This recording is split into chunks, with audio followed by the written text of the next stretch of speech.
नमो भगवते वासुदेवाय।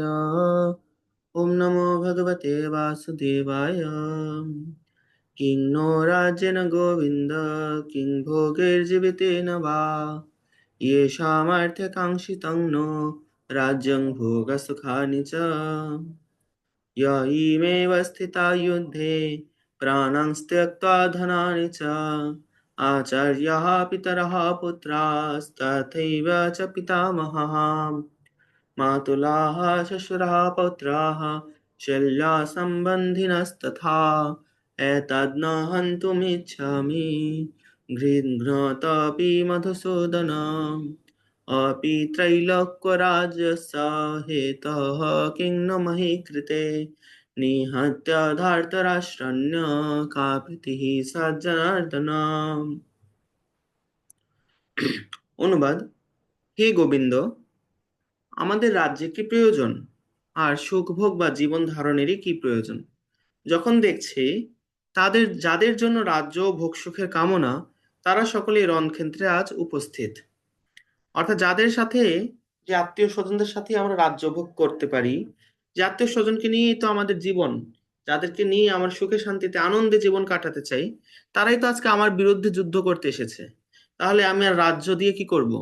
যদি রাজ্য পাওয়ার পরে আত্মীয় স্বজনরাই না থাকে, তাহলে আমি এই রাজ্য দিয়ে আর কি করব? তাই না? মানুষ এরকম পরিস্থিতিতে পড়ে, যখন তার আত্মীয় স্বজনেরাই তার বিরুদ্ধে চলে যায়, তখন সে ভাবে এই পরিবার পরিজন সবাই আমার বিরুদ্ধে চলে গেছে, তাহলে আমি কাদের জন্য পরিশ্রম করি।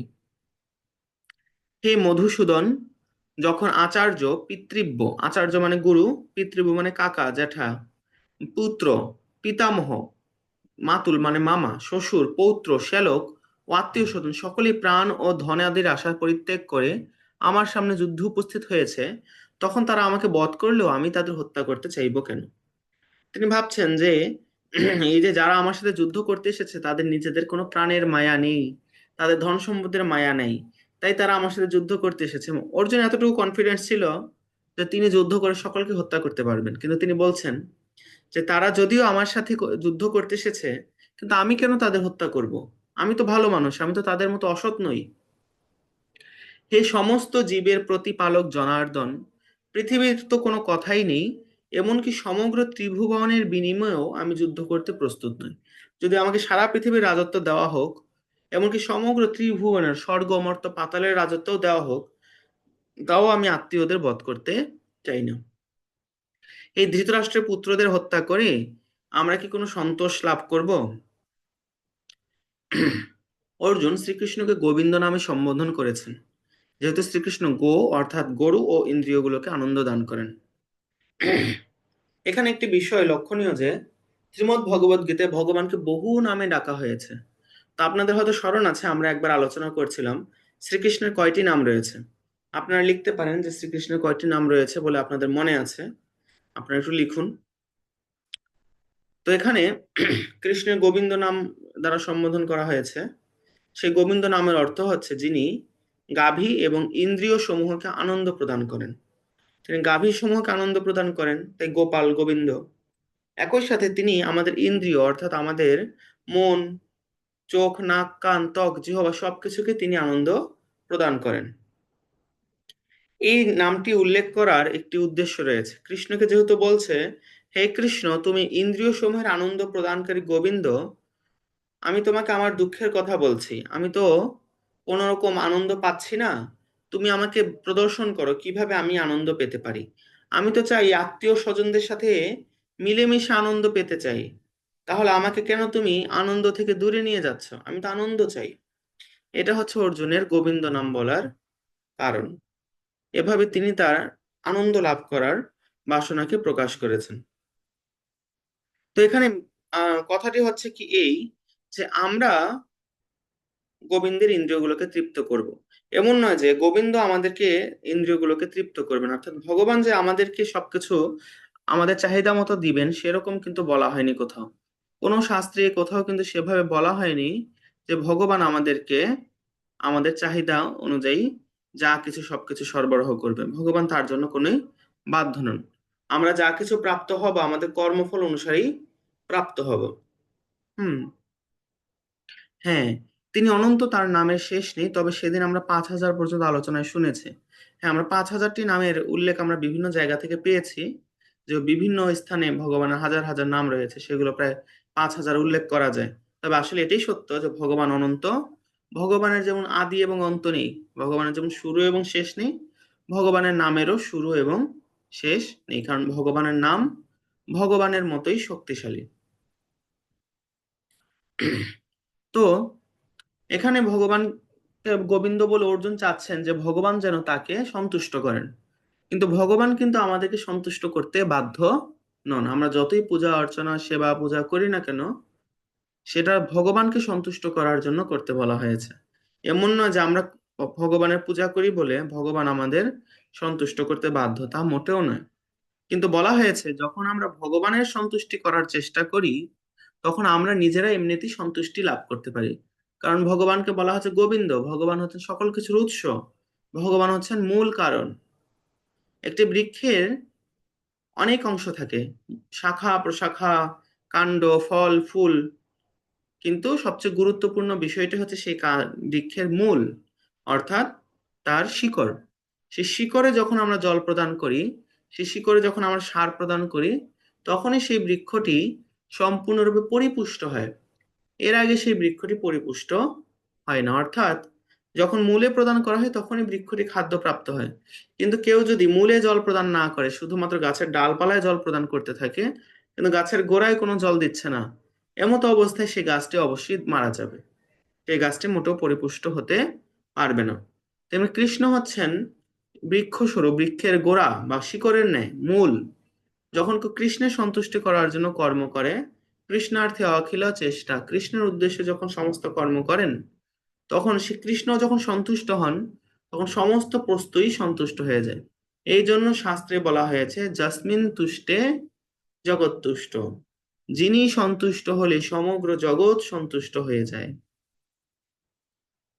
কিন্তু দেহাত্ম বুদ্ধি সম্পন্ন মানুষদের কথা এখানে বলা হয়েছে, তাদের নিজেদের ইন্দ্রিয় তৃপ্তি সাধন করতে তারা ব্যস্ত, এবং তারা চায় ভগবান তাদের ইন্দ্রিয়গুলো সব রকম তৃপ্তির যোগান দিয়ে যাবেন। আচ্ছা, আসুন আমরা চিন্তা করি, আমাদের মনোভাবটাও কি আসলে সেরকম নয়? আমরা কয়জন এখানে চাই যে ভগবান সন্তুষ্ট হোক? ভগবান সন্তুষ্ট হলে আমরা এমনি সন্তুষ্ট হবে, এটা আমরা কারা বিশ্বাস করি? আমরা কি সকলে এটা বিশ্বাস করি? আমরা নিজেরা একটু চিন্তা করি সময় নিয়ে। আমরা কি এরকম বিশ্বাস করি যে ভগবান সন্তুষ্ট হলেই আমরা সন্তুষ্ট হব? আলাদা করে আমাদের সন্তুষ্ট হওয়ার, সুখ লাভ করার চিন্তা করার কোনো দরকার নেই। ভগবানকে যদি আমরা সুখ প্রদান করি, ভগবানের কৃপাতে আমরা এমনিতেই সুখী হতে পারবো। এটা আমরা কারা কারা বিশ্বাস করি? আপনারা হাত তুলতে পারেন যে আমরা বিশ্বাস করি যে আমাদের আলাদা করে সন্তুষ্টি লাভের কোনো চেষ্টা করতে হবে না। ভগবানকে সন্তুষ্ট করার চেষ্টা করা হলে আমরা সুখী হতে পারবো।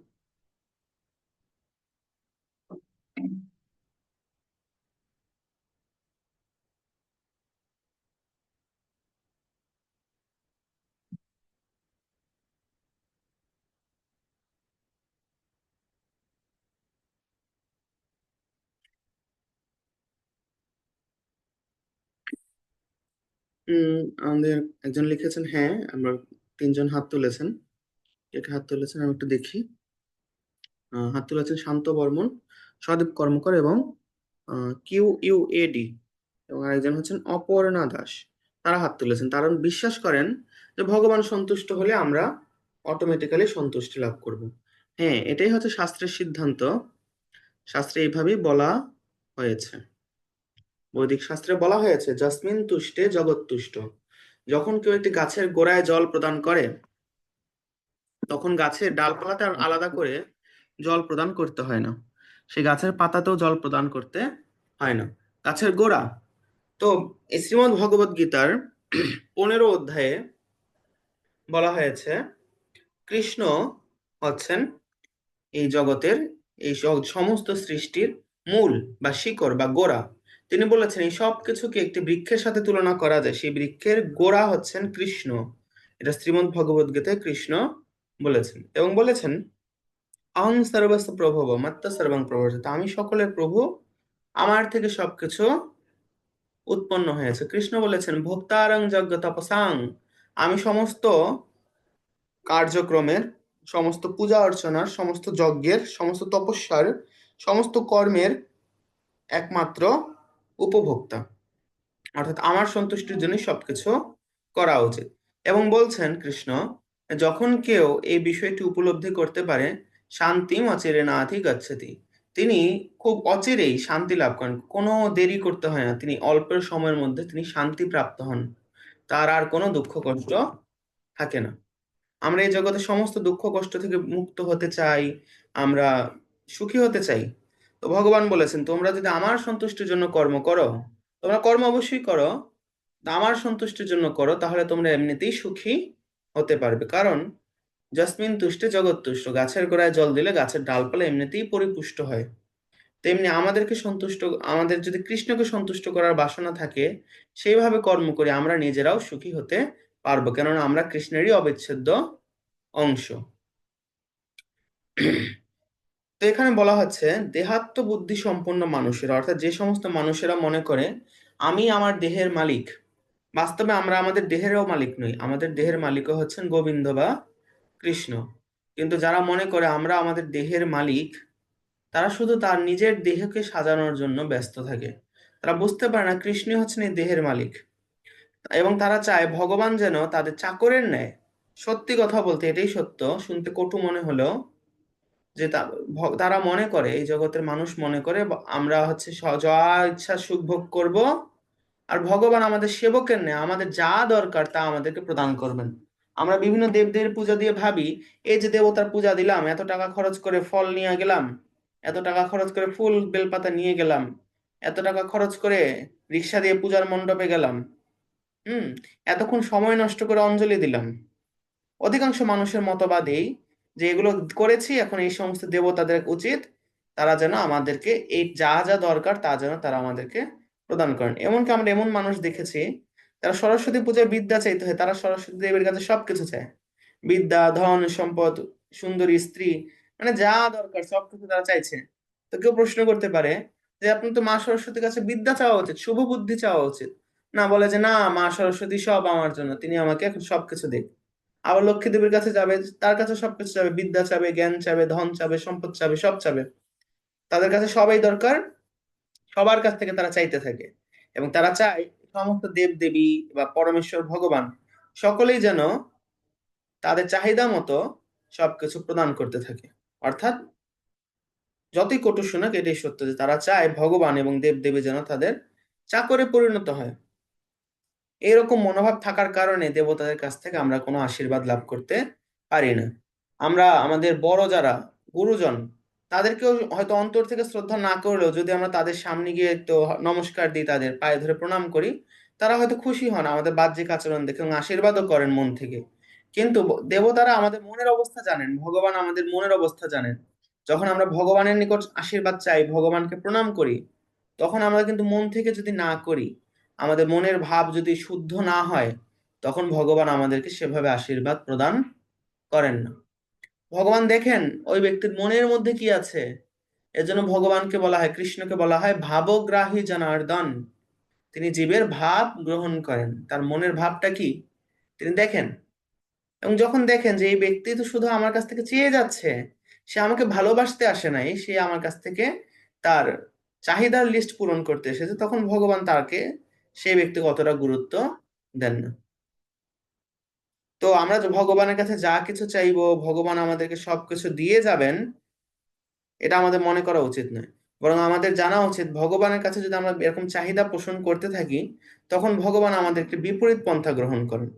যখন আমরা আমাদের ইন্দ্রিয় তৃপ্তির কথা না ভেবে ভগবানের সেবায় ব্রতী হই, গোবিন্দের সেবায় ব্রতী হই, অর্থাৎ গোবিন্দ সেবা করতে চাই, গোবিন্দ সন্তুষ্ট হলেই সব হবে, এরকম চিন্তায় আমরা যুক্ত থাকি, তখন গোবিন্দ তখন আশীর্বাদ করেন। এবং তখন গোবিন্দের আশীর্বাদে আমাদের সমস্ত চাহিদাই পূরণ হয়ে যায়, না চাইতেও। কারণ গোবিন্দ তিনি আমাদের হৃদয়ের ভিতরে আছেন, তিনি আমাদের অন্তরে আছেন, তিনি জানেন আমাদের কি দরকার কি দরকার নাই। তিনি যেহেতু এটা জানেন, তাই তিনি আমাদের অবশ্যই আমাদের কি প্রয়োজন কি প্রয়োজন নয় সেটা সরবরাহ করেন। কিন্তু সেটার জন্য কি করতে হবে, আমাদের গোবিন্দকে সন্তুষ্ট করার চেষ্টা করতে হবে। একটা গীতার শ্লোক কিন্তু আমরা প্রায় শুনি বা জানি, যে যেভাবে ভগবানের আরাধনা করে, ভগবানও ঠিক সেইভাবে তাকে করুণা করেন। যে যথা মাং প্রপদ্যন্তে তাং তথৈব ভজাম্যহম, যে আমাকে যেভাবে আরাধনা করে আমি তাকে সেভাবেই সন্তুষ্ট করি। মানেটা কি? তারা মনে করে যে যে কোনো দেবদেবীকে আরাধনা করলে ভগবানকে পাওয়া যাবে, এটা বলা হচ্ছে এই শ্লোকে। না, এই শ্লোকে এরকম বলা হয়নি, বরং বলা হচ্ছে যে আমাকে যেরকম মনোভাব নিয়ে ভজনা করে আমিও ঠিক সেইভাবে তাকে ভজনা করি। কিরকম? যে আমাকে ভালোবেসে আমার সেবা করতে আসে, আমিও ভালোবেসে তাকে আশীর্বাদ প্রদান করি। যে আমাকে সময় দিতে গিয়ে মনে করে যে না আমাদের সময় অপচয় হচ্ছে, আমিও তাকে সময় দেই না। যে আমাকে আমার জন্য দুটো ফুল কিনে মনে করো অনেক টাকা খরচ হয়ে গেল দুটো ফুল, তুলসী ফল মূল কিনতে, আমিও তাকে সেভাবে চিন্তা করি যে না, সে আমাকে দিতে এরকম কার্পণ্য করছে, কৃপণতা করছে, আমিও তাকে আশীর্বাদ দিতে কৃপণতা করব। আমাদের সমাজে খুব প্রচলিত, মানুষজন ভগবানের পূজা দিতে হবে তারা বাধ্য, তাই পূজা দেয়। পূজা দেওয়ার জন্য তারা কি করে, চিনি বাতাসা নিয়ে আসে।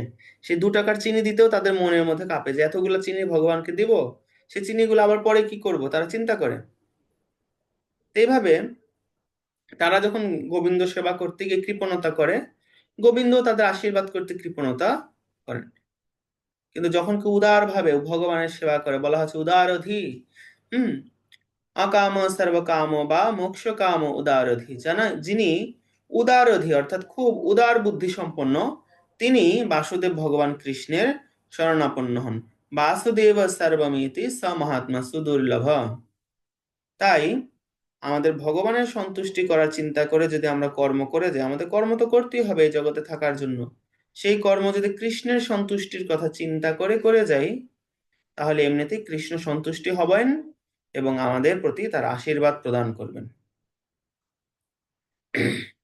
তো এখানে আমরা দেখছি আত্মীয় স্বজনের প্রতি অর্জুনের গভীর মমতা, তার স্বভাবজাত করুণার প্রকাশ। অর্জুনের মনে যেহেতু দয়া ছিল, তার তিনি যেহেতু অত্যন্ত দয়ালু একজন ব্যক্তি ছিলেন, তাই আত্মীয় স্বজনের কথাও তিনি চিন্তা করছিলেন এবং সেজন্য তিনি তাদের ক্ষতি করতে চাননি বলে যুদ্ধ করতেও চাননি। কিন্তু তার আত্মীয় স্বজনেরা তো সেরকম ভালো মানুষ ছিলেন না, তাই তারা কোনো দয়ালু ছিলেন না। তাই তারা যুদ্ধ করার জন্য সেখানে খুব উৎসাহ ভাবে অপেক্ষা করছিলেন কখন তারা অর্জুনকে হত্যা করবে। প্রত্যেকেই নিজের সৌভাগ্য ঐশ্বর্য তার বন্ধু বান্ধব আত্মীয় স্বজনকে দেখাতে চায়, তাই না? এই জগতে যদি আমরা ধনী হই কিন্তু আমাদের যদি কোনো বন্ধু বান্ধব না থাকে, আত্মীয় স্বজন না থাকে, তাহলে ধনী হয়ে লাভ কি? কাকে দেখাবো? দেখো মামা, দেখো আমার অনেক টাকা আছে। তাকে দেখাবে কাকা, দেখো আমার অনেক টাকা হয়েছে, আমি তোমাদের নাম উজ্জ্বল করেছি। হ্যাঁ, তিনি তার বন্ধুকে দেখবেন, আরে বন্ধু দেখো দেখো আমার এত বড় বাড়ি আছে, এসে দেখে যাও। বৌদিকে নিয়ে আজকে আমার বাসায় বেরিয়ে যাও, আমার বাসায় অনেক লাক্সারিয়াস বিষয়, এসি লাগিয়েছে আজকে 80 টনের, এসে দেখে যেও। হুম এইভাবে তারা সবাই দেখাইতে চায়। তো অর্জুনের মনোভাবটা এখানে এরকম ছিল। তিনি বুঝতে পারলেন যখন, যে তিনি যখন এই যুদ্ধে আত্মীয় স্বজনরা সবাই মরে যাবে, তাহলে এই যুদ্ধে যে তিনি যুদ্ধ করার ফলে যে এত ধন সম্পদ রাজ্য তিনি লাভ করবেন, সেটা দেখার জন্য তো কেউ থাকবে না। তিনি কাদেরকে দেখাবেন যে আমার এত বড় প্রাসাদ আছে?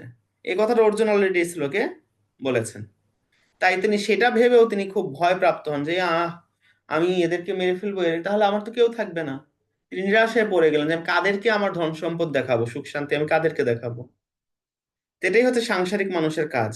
সাংসারিক মানুষের স্বভাব হচ্ছে তারা ভবিষ্যৎ সম্বন্ধে অনেক ধরনের হিসাব নিকাশ করে, অনেক রকম জল্পনা কল্পনা করে। প্রত্যেকটি মানুষ তারা তাদের ভবিষ্যৎ নিয়ে প্রচুর চিন্তা করে, কিন্তু দিন শেষে দেখা যায় এর মধ্যে 90%ও তারা কোনো কাজে লাগাতে পারে না। এটাই হচ্ছে এই জগতের নিয়ম। কিন্তু ভগবানের ভক্ত, তিনি ভগবানের প্রতি সম্পূর্ণরূপে বিশ্বাস রেখে কোনো একটি বিশেষ বিষয়ে ফোকাস করে তিনি অগ্রসর হতে পারেন।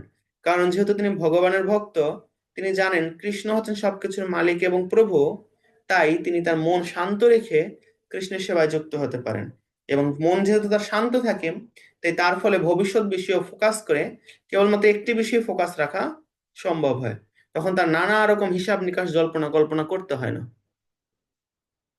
এটাই হচ্ছে এখানে বলা হচ্ছে অপ্রাকৃত অনুভূতি সম্পন্ন জীবন অবশ্যই ভিন্ন। অর্থাৎ সাংসারিক অনুভূতির চেয়েও এর ঊর্ধ্বে ভগবানের ভক্তির অনুভূতি। কারণ ভগবানের ভক্তের মনোভাবও তাই সম্পূর্ণরূপে ভিন্ন। ভগবানের ভক্তের একমাত্র ব্রত, একমাত্র উদ্দেশ্য হচ্ছে ভগবানকে পরিতৃপ্ত করা। তাই ভগবান যখন চান তখন তিনি পৃথিবীর সব রকম ঐশ্বর্য গ্রহণ করতে কুণ্ঠিত হন না। যদিও বলা হয় যে ভগবানের ভক্ত তাদের কোনো কিছুতে লোভ থাকা উচিত নয়, কিন্তু ভগবানের ভক্তদের দেখা যায় তারা ভগবানের ইচ্ছাতে তারা রাজত্ব গ্রহণ করেন। আমরা দেখি পৃথিবীর ইতিহাসে বর্ণিত হয়েছে মহারাজ পৃথু, মহারাজ অম্বরীশ, মহারাজ প্রিয়ব্রত, মহারাজ ধ্রুব, মহারাজ প্রহ্লাদ, মহারাজ বলি, তারা কৃষ্ণের ইচ্ছায় বহু বহু রাজত্ব, সুখ সমৃদ্ধি গ্রহণ করেছিলেন। মহারাজ চিত্রকেতু, মহারাজ যুধিষ্ঠির, তাদের কথাও বলতে হয়। তারা সকলেই বহু সুখ সমৃদ্ধি গ্রহণ করেছেন। কেন? ভগবান চেয়েছিলেন যে তারা যেন সেটা গ্রহণ করুন, এবং তারা সমগ্র পৃথিবীর রাজা হয়েছিলেন, তাই আমরা তাদেরকে বলছি মহারাজ। কৃষ্ণের প্রিয় সখা সুদামার কথা আমরা জানি, যিনি কৃষ্ণকে মাত্র দু মুষ্টি চিরা ভাজা খেতে দিয়েছিলেন, আর তার বিনিময়ে তাকে কৃষ্ণ স্বর্গ এবং পাতালের সমগ্র ধন সম্পদ তাকে প্রদান করেছিলেন। এবং ভগবানের যেহেতু ইচ্ছা, তাই তিনি সেটা গ্রহণ করেছিলেন, কিন্তু নিজে সেটার প্রতি তার কোনো লোভ ছিল না। ভক্তের এটাই হচ্ছে লক্ষণ, সবকিছু পাওয়া সত্ত্বেও তিনি কোনো কিছুতে লোভ করেন না।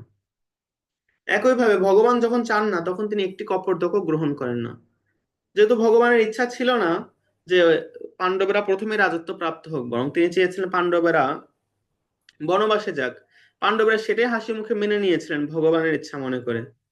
তেমনি আমরা দেখি বহু বহু মহাত্মারা ভগবানের ইচ্ছাতে সমগ্র রাজত্ব, সুখ সমৃদ্ধি সবকিছু ত্যাগ করে ভগবানের সেবায় যুক্ত হয়েছেন। এটাই হচ্ছে ভক্তের লক্ষণ। তারা দেখেন ভগবান আমার কাছে কি চান, ভগবান আমার কাছে যা চাইবেন আমি সেটাই ভগবানের জন্য করব।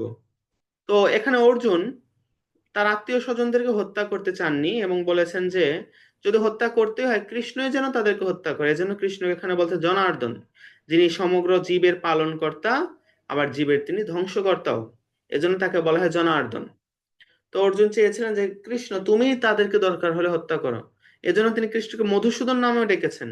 তো মধুসূদন, যিনি মধু নামক অসুরকে হত্যা করেছিলেন, তো তিনি কৃষ্ণকে বলছেন, কৃষ্ণ তুমি তো অসুরদেরকে হত্যা করো, তুমি যদি মনে করো যে আমার আত্মীয় স্বজনেরা অসুর, তাহলে তুমি তাদেরকে হত্যা করো। তুমি যদি এদেরকে হত্যা করো তাহলে আমার কোনো অবজেকশন থাকবে না তোমার প্রতি, কারণ আমি জানি তুমি পরমেশ্বর ভগবান। কিন্তু তুমি দয়া করে আমাকে হত্যা করতে বলিও না, আমি তো এটা সহ্য করতে পারছি না। কিন্তু অর্জুন জানতেন না যে কৃষ্ণের ইচ্ছা ছিল যে এরা সকলে এমনিতেই মরে যাবে, কৃষ্ণ তাদেরকে হত্যা করেই রেখেছেন। বরং কৃষ্ণ চেয়েছেন অর্জুন যেন কৃষ্ণের আদেশ পালন করে এই যুদ্ধ করেন, এবং যুদ্ধ করলে অটোমেটিক্যালি এরা এমনি মারা যাবে, কৃষ্ণের ইচ্ছাতেই মারা যাবে, অর্জুনের জন্য মারা যাবে এরকম নয়, বরং কৃষ্ণের ইচ্ছাতেই তারা মারা যাবে। ভগবানের শুদ্ধ ভক্ত অর্জুনের তো কোনো ইচ্ছা ছিল না যে তার ভাইদের ওপর প্রতিশোধ নেবেন, কিন্তু ভগবান চেয়েছিলেন তাদেরকে বিনাশ করতে। ভগবানের ভক্ত কারো প্রতি হিংসা থাকে না তার, কাউকে হত্যা করার বাসনা থাকে না, কারো প্রতি শত্রু ভাব হন না তার। কিন্তু অন্যায়ভাবে যে ব্যক্তি ভগবানের ভক্তকে প্রতারণা করে, সেই প্রতারককেও ভগবানের ভক্ত সহ্য করেন। ভগবানের ভক্ত তাকে তারও মঙ্গল কামনা করেন। ভক্তের লক্ষণই হচ্ছে এটা, তিনি কারো অমঙ্গল কামনা করেন না। নিজের বড় রকমের ক্ষতি করা সত্ত্বেও তিনি ভক্ত অন্যদের মঙ্গল কামনা করেন। কিন্তু ভগবান ভগবান কখনো এটা সহ্য করেন না যে তার ভক্তকে কেউ ক্ষতি করছে, তার ভক্তকে কেউ দুঃখ দিচ্ছে, এটা ভগবান কখনো সহ্য করেন না। ভগবানের চরণে যেমন ভক্তের চরণে অপরাধ করলে ভক্ত ক্ষমা করে দেয়, ভগবানের চরণে অপরাধ করলে ভগবান ক্ষমা করে দেয়। কিন্তু কেউ যদি ভগবানের নিকট অপরাধ করে তখন ভক্ত তাকে ক্ষমা করে না, কেউ যদি অন্য ভক্তের নিকট অপরাধ করে তখনও ভক্ত তাকে ক্ষমা করে না, আর ভক্তের নিকট অপরাধ করলে ভগবানও তাকে ক্ষমা করে না। খুব ইন্টারেস্টিং বিষয়। নিজের উপরে যদি কোনো কিছু আসে, ভক্তর এতে কিছু যায় আসে না, ভগবানের এতে কিছু যায় আসে না, কিন্তু যখন তারা দেখেন অন্যের ওপর ক্ষতি করা হচ্ছে, তখন ভক্তও রুষ্ট হন, ভগবানও রুষ্ট হন। তারা কখনো দেখতে পারেন না যে অন্যদের ক্ষতি করা হচ্ছে। তাই আমরা দেখি কৃষ্ণের নিকট অপরাধ করার সত্ত্বেও শিশুপাল রক্ষা পেয়েছিলেন, কিন্তু শিশুপাল যখন ভগবানের ভক্তদের নিন্দা করা শুরু করলেন, তখন ভগবান কৃষ্ণ তাকে চক্র নিক্ষেপ করে হত্যা করলেন।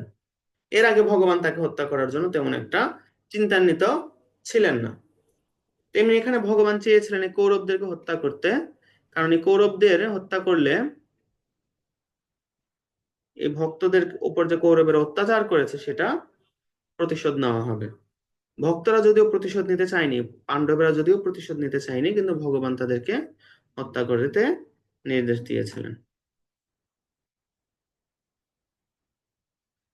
তো আমরা আজকে এ পর্যন্তই আলোচনা করব। আগামীকালকে একাদশী, আমরা জানতে চাই যে কারা কারা এখানে একাদশী পালন করেন। দয়া করে হাত তুলবেন যে আমরা একাদশী পালন করি।